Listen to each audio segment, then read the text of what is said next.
Greetings and welcome to Education in Focus, powered by Chalkboard News. I'm Dan McCaleb, Chief Content Officer at the Franklin News Foundation, publisher of chalkboardnews.com. Chalkboard is a news website dedicated to issues related to K through 12 education. Joining me again today is Brendan Clary, Chalkboard's K through 12 editor. How are you, Brendan? I'm doing well, Dan. How about you? I am doing well, thank you. We are recording this on Tuesday, February 20th. Brendan, the National Center for Education Statistics released enrollment data for public schools across the country. And since the COVID-19 pandemic, most states saw declines in overall enrollment numbers, some significantly, while only 7 states saw increases. Brendan, tell us more about the data and what's behind the declining enrollment. Yeah, Dan, this is one of those pandemic stories where we're sort of finding out the data sort of years later, right? So where we've kind of codified everything that these national centers have sort of gotten everything finalized, and they're starting to release what's called data digest stats. So that's like they have like a lot of different sorts of data sets, and this is one of those. And essentially just looking at, where students were moving to during COVID, that's some of the factors. And also, have they pulled their students out of that public school system? So statewide, looking at enrollment, right? Like over the whole state, right? So that's essentially exactly what you described, is that, we've seen some of these shifts, and that's what it's pointing to.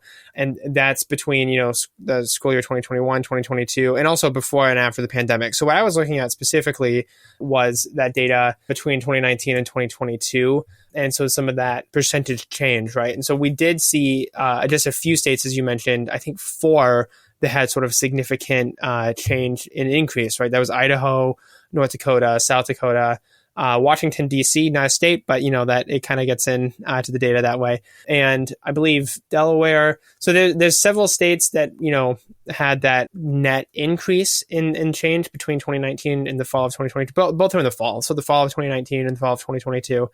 Every other state sort of had like that insignificant increase or an insignificant decrease, but a lot of them had significant decreases. So half of states saw enrollment declines of 2% or more between the fall of 2019 and the fall of 2022. 7 states saw decreases between 1% and that 2%, like in 1.99%. So they kind of have that qualification there of like a small decrease, right? So it's kind of a wild thing. And what I've seen, Dan, report about this and talk about some of those students actually just went missing. So that has been a big concern, that basically they dropped out during COVID-19 and then they were not on record at all. And so some of these students have just sort of, in terms of public education or education in general, and in terms of the state, they have just gone missing, right? So there's a lot of different factors that go into this. And this is just sort of what we have is this raw data, right? We don't have a lot of the different like outside forces or explanations necessarily, but this is sort of like an inside look and like, let's see where things went through that time.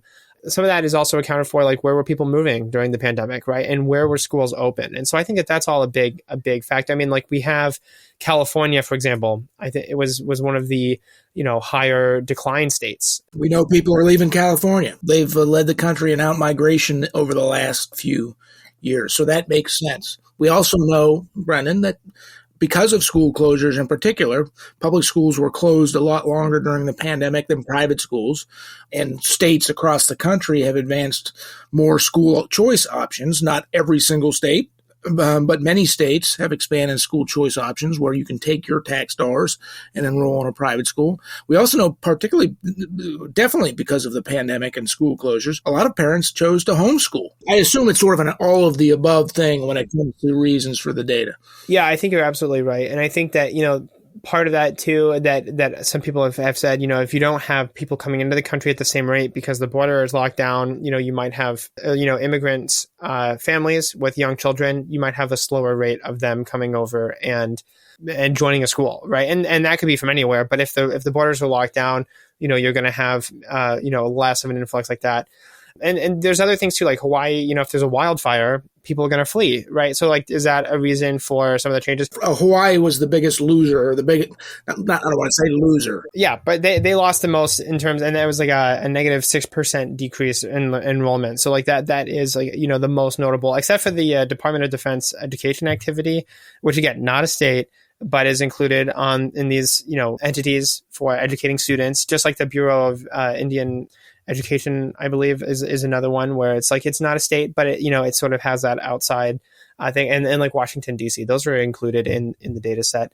But yeah, the Department of Defense's education activity is called, and it's like the public school system for military families abroad and in the United States as well. They saw the largest decline. So that's a negative 12%.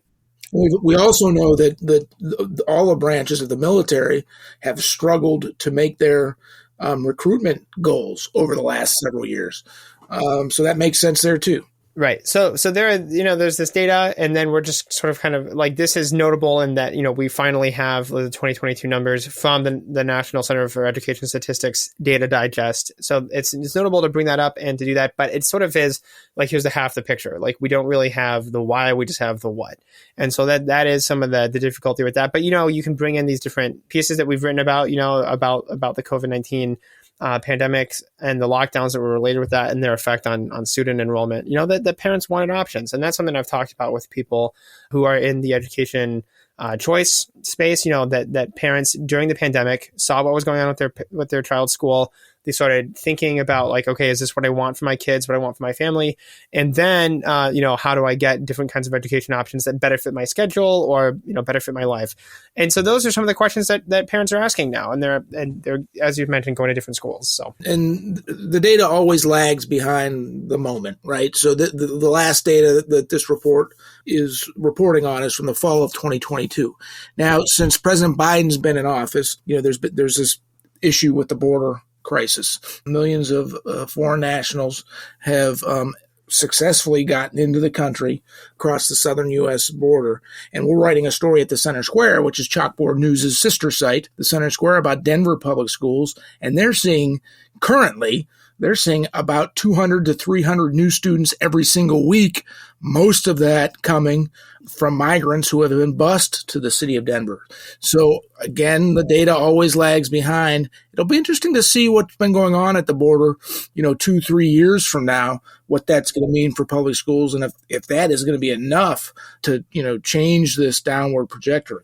Yeah, that's absolutely true. I mean, and you also have enrollment, you have population declines as well, Dan. So it'll be interesting to see how those kind of offsets some of the population declines. I mean, we have school districts basically citing like, look, we're losing people in our county, we're losing people in this, and then also we're projecting overall these population declines. That's part of the digest here as well, is that they're sort of saying, in the future, it makes projections about what's going to happen between 2022 and 2031.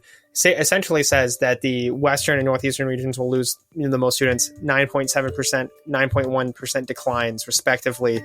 Brendan, thank you for your insights into this story. But that's all the time we have. Listeners can keep up with this and all stories related to K-12 education at chalkboardnews.com. For Brendan Clary, I'm Dan McCaleb. Please subscribe. Thank you for listening.